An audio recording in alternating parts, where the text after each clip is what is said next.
Welcome back for part 2 of the Sports Wrap with Michael Kravetz. And now I'm going to get into the Pirates. First, I want to talk about Starling Marte. Since he has been called up, July 26th, he is batting .264 with 8 RBIs, 4 home runs, and 14 hits in 53 at-bats in 13 games. That's a pretty good number for a rookie, especially only playing in 13 games. I have seen this guy play, and he's had some slumps in the first couple games, which is common, but the power that he has shown, he hit a ball over 400 feet to dead center at PNC Park that landed in the bushel that spells out Pirates. That just goes to show you the type of power that he is capable of showing. I am really glad that they did not trade him this year, and I don't think they're going to trade him in the foreseeable future because I expect him and McCutchen to definitely be mainstays in this outfield for the next 5 to 10 years. I know I've heard people say, oh, he kind of reminds me of Roberto Clemente. Maybe he could be the next great one. I wouldn't go that far yet, but I definitely see him as being a reliable outfielder who will give you good contributions throughout the year. So I expect him to be a player that will not be in long slumps for long periods of time in his career, and he's never been a slow starter. So I think he's going to be definitely an all-star in the future, and he already is a fan favorite. So, and I want to get into now this past weekend, the series that they had in Cincinnati. This was a hyped-up series. A lot of people were excited around Pittsburgh. It's just a shame that it was in Cincinnati, not at PNC Park. It was really a battle for first place. And it was the most excited that I have ever been for a 3-game series, ever, in August. Because it was like, oh man, I know a lot of people, I was 1 year old last time they had a winning year, but I'm like thinking to myself, wow, a lot of people are probably really excited. They haven't felt this way since 1992. That is 20 years ago. And the first 2 games, for me, were kind of disappointing. The Pirates lost the first one 3-0. Wandy Rodriguez pitched a pretty good game.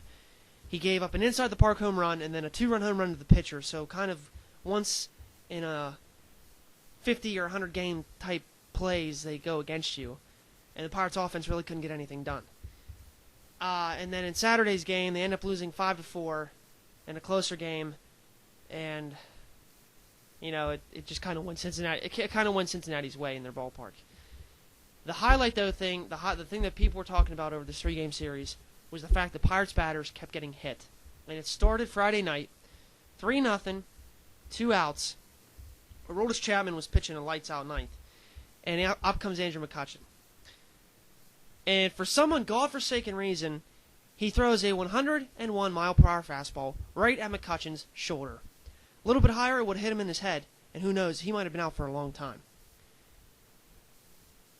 People were saying, oh, he didn't do it intentionally. I think he did, because his location was spot on against the first 2 batters, Marte and Snyder. And he deliberately throws at McCutchen. If he wanted this, I think he was either trying to send a message, or if he was afraid he wouldn't get him out, which I don't think is the case, he should have then just pitched around him. But no, he pitched right at his shoulder. And McCutchen stood there for a while, and I know he was not pleased at all. And he gave a little stare at Chapman when he walked down to first base. And then, of course, Garrett Jones came up, and Chapman struck him out in 3 pitches. McCutchen didn't comment on it after the game, but in the dugout, as soon as the game ended, he was saying some pretty explicative. He was let's just say that's a hard word for me to say right now. He was swearing profusely. He was really, I guess, displeased, and of course I would be too. So in the next game, people were thinking, okay, are the Pirates going to come out? Or are they going to hit someone? Turns out No one got hit because J-Mac, he didn't have a good start yet, so they didn't want him to give an extra bat or give them an extra base.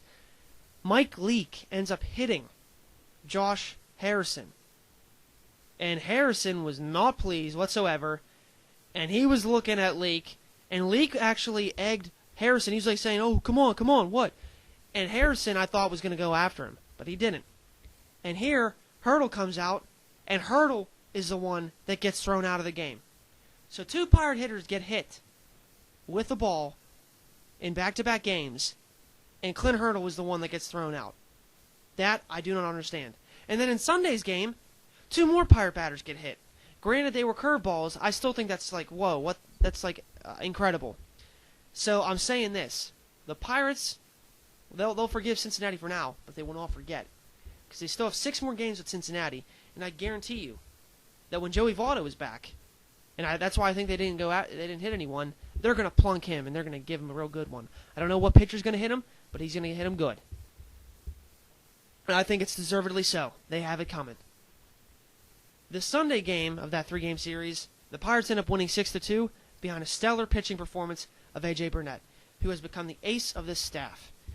And I think he is in consideration for the Cy Young Award. Now, it's a shame if it wasn't for that 12-run game against St. Louis, his ERA would definitely be under 3. It'd probably be close to 2.6. And I think he'd be the front runner for the Cy Young Award in the National League. If he keeps pitching the way he is, I think he's going to beat out Johnny Cueto for it. Of the 20 decisions, the Pirates are 17-3. I mean, that's incredible. It is definitely the trade of the year because they traded 2 players that I can't even name, and I'm a pretty big Pirate sports fan, and I can't even remember the names that they got for A.J. Burnett. That's how great of a deal it was because he was done in New York. The fans weren't really appreciating him, and he wanted to get back with somewhere where there wouldn't be a lot of pressure, and he has done more than anyone could have asked from him.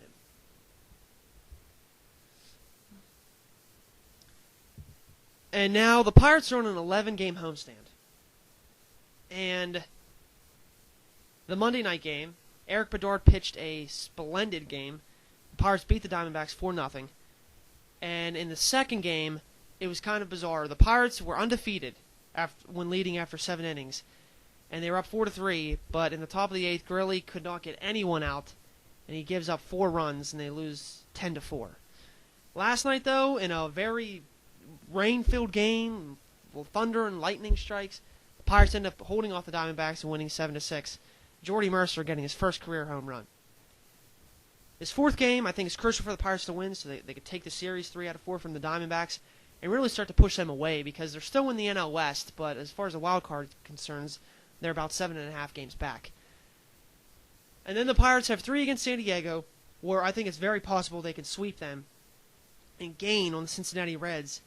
And then a 4-game series with the Dodgers is just going to be, I think, an electric series because the Dodgers are right there at the top of the NL West.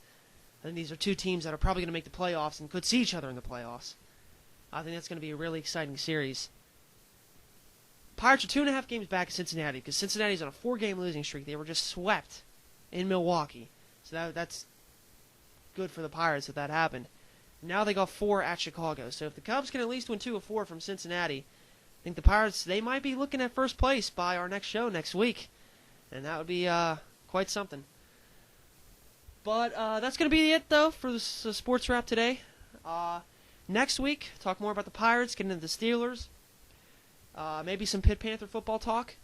I will be joined, though, by special guest, one of my dear friends, Corey Cunningham, will be on air with me.